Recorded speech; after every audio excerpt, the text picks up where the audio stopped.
Shime, The Four Horses by Eihei Dogen. From Shobogenzo, The Treasury of the True Dharma Eye. A story of the world-honored one. One day, a non-Buddhist visited the place where the Buddha was, and he asked the Buddha, "I do not ask for words. I do not ask for no words." The world-honored one sat on his seat for a while. The non-Buddhist did venerative prostrations and praised him, saying, "How excellent, world-honored one! Your great benevolence and great compassion have opened my clouds of delusion and made me able to enter the truth." Then he made a prostration and left. After the non-Buddhist had left, Ananda said to the Buddha, "Through what attainment did the non-Buddhist say that he had been able to enter the truth and then praise you and leave?" The world-honored one said, "It was like a good horse in the world, seeing the form of a whip and running." Since the ancestral masters, coming from the West until today, many good counselors have taken up this story and set it before people of learning in practice, at which times, either taking years or taking days and months, many have clarified it and believed and entered the Buddha Dharma. It is called The Story of the Non-Buddhist Questioning the Buddha. We should know that the world-honored one performs the two kinds of establishment of the teaching: sacred silence and sacred preaching. Those who are able to enter through this story are all like good horses in the world, seeing the form of a whip and running. Those who are able to enter through that establishment of the teaching, which is beyond sacred silence and sacred preaching, are also like this. The ancestral patriarch Nagarjuna says, "When I preach to people phrases of Dharma, it is as if fast horses are seeing the form of a whip and at once entering the right path. At any moment and in any circumstances, whether listening to the Dharma of appearance and non-appearance, or listening to the Dharma of the three vehicles and the one vehicle, we often tend towards wrong paths. But when we are frequently able to see the form of a whip, we then enter the right path. If, following a master, we have met a human being, there is no place which is not the preaching of phrases of Dharma, and there is no time when we do not see the form of a whip. Those who see the form of a whip at once, those who see the form of a whip after 3 Asamkhaya kalpas, and those who see the form of a whip after countless kalpas, all are able to enter the right path. The Samyuktagama Sutra says, the Buddha told the bhikkhus, there are 4 kinds of horses. The first sees the form of a whip, is startled at once, and follows the rider's will. The second is startled when the whip touches its hair, and then it follows the rider's will. The third is surprised after the whip touches its flesh. The fourth wakes up only after the whip has penetrated to the bone. The first horse is like one who hears of impermanence in another community and then is able to feel aversion. The second horse is like one who hears of impermanence in his or her own community and then is able to feel aversion. The third horse is like one who hears of the impermanence of his or her own parent and then is able to feel aversion. The fourth horse is like one whose own body suffers sickness and only then is able to feel aversion. This is the 4 horses of the Agama. It is studied whenever the Buddha Dharma is learned in practice. Those who as true good counsellors manifest themselves in the human world and in the heavens above, and as emissaries of the Buddha become ancestral masters, inevitably have learned this teaching in practice, and they transmit it for the benefit of their students.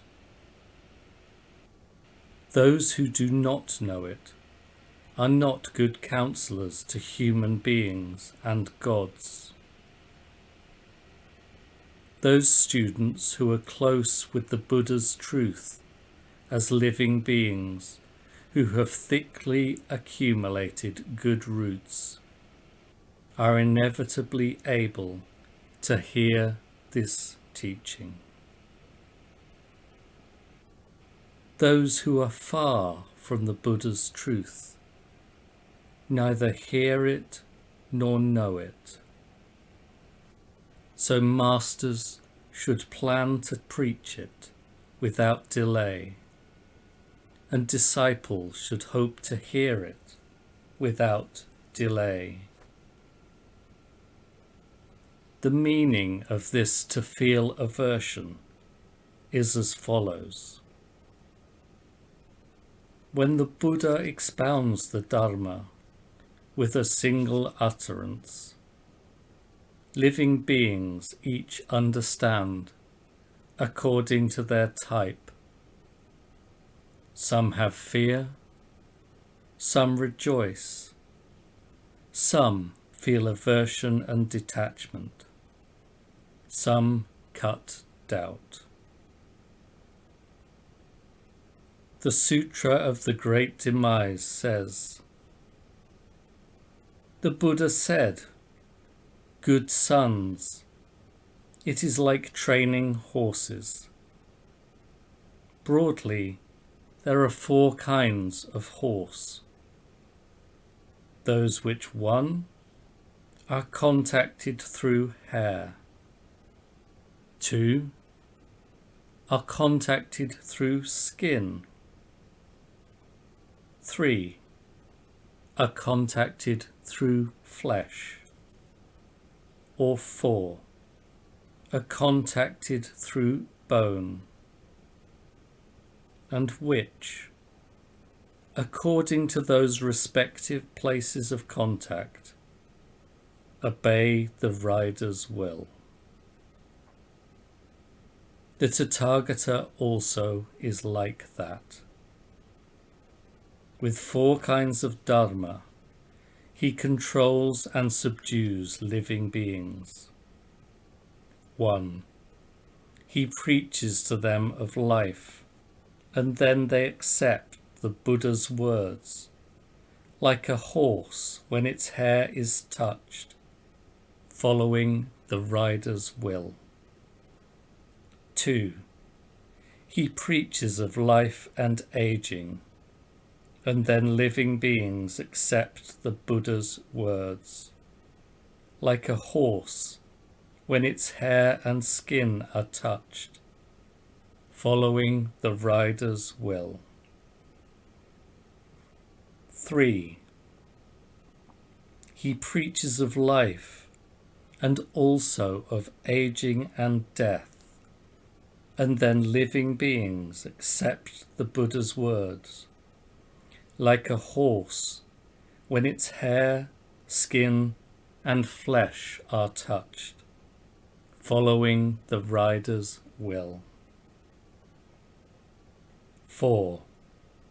He preaches of life and also of aging, sickness, and death, and then living beings accept the Buddha's words, like a horse when its hair, skin, flesh, and bone are touched, following the rider's will. Good sons, there is no certainty in a rider's training of a horse, but the world-honoured Tathagata's control and subjugation of living beings are assured and are never in vain. For this reason, the Buddha is titled Controller of Men. This is called the 4 Horses of the Nirvana Sutra. No students have failed to learn it, and no Buddhas have failed to preach it. We hear it by following Buddhas. Whenever we meet and serve Buddhas, we listen to it without fail, and whenever we receive the transmission of the Buddha Dharma, our preaching to living beings of this teaching continues without flagging through successive kalpas. When we finally arrive at Buddhahood, we preach this teaching for bodhisattvas and shravakas, and for great orders of human beings and gods, as if it were the time of our first establishment of the will. For this reason, the seed of the treasures of Buddha, Dharma, and Sangha is uninterrupted. Because it is like this, the preaching of Buddhas is far removed from the preaching of bodhisattvas. Remember, the methods of a horse trainer are broadly of 4 kinds: to touch hair, to touch skin, to touch flesh, and to touch bone. We cannot read what the object is that is caused to touch hair. But Mahasattvas of the Dharma transmission understand that it might be a whip. At the same time, among methods of training horses, there may be those that employ a whip and those that do not employ a whip. The training of horses may not always be limited to the whip. Horses with a standing height of 8 feet are called dragon horses. These horses are seldom trained in the human world. Further, there are horses called 1,000-mile horses, which run 1,000 miles in a day. While running 500 miles, these horses sweat blood. After 500 miles, they are refreshed and swift. Few people can ride these horses, and few know how to train them. There are no such horses in China, but there are in other countries. We do not read that every one of these horses must frequently be given the whip. Nevertheless, a past master has said, in training horses, we inevitably give them the whip. Without the whip, horses are not trained. Such is the method of training horses.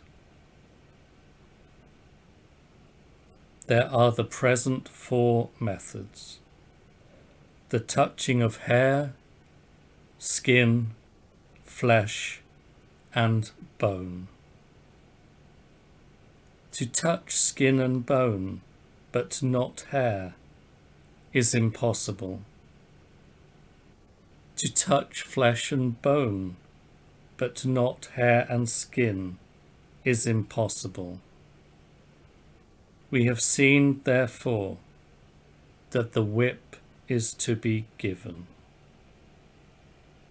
That this is not explained here in the present quotation is due to a lack in the sentences. There are numerous places like this in all sutras. The Tathagata, world-honored one, controller of men, is also like that horse trainer. He uses 4 kinds of dharma to control and subdue all living beings, assuredly, and never in vain. That is to say, he preaches to them of life, whereupon some instantly accept the Buddha's words. He preaches to living beings of life and aging, whereupon some accept the Buddha's words. He preaches to living beings of life, aging, and sickness, whereupon some accept the Buddha's words. And he preaches to living beings of life, aging, sickness, and death, whereupon some accept the Buddha's words. Those who hear of the last 3 can never avoid the first one. Just as, in training horses in the world, aside from contact with hair, There is no contact with skin, flesh, and bone.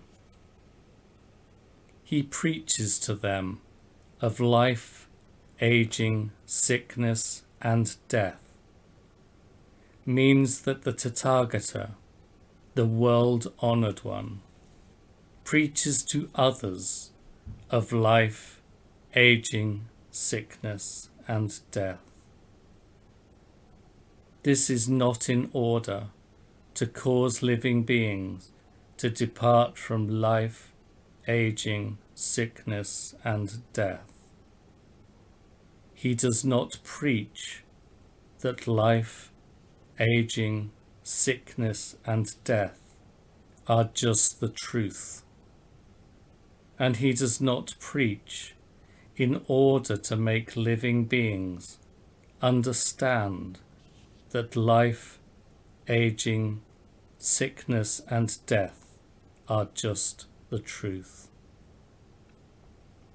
His purpose is, by this preaching to others of life, aging, sickness, and death, to cause all living beings to grasp the reality of Anuttara Samyak Sambodhi.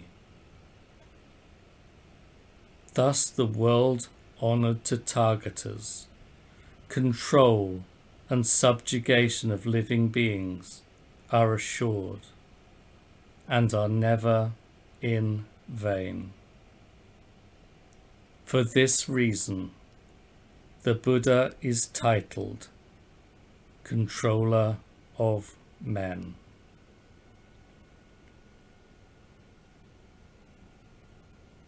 On a day of the summer retreat in the 7th year of Kensho, I finished copying this from the Master's draft. Eijo.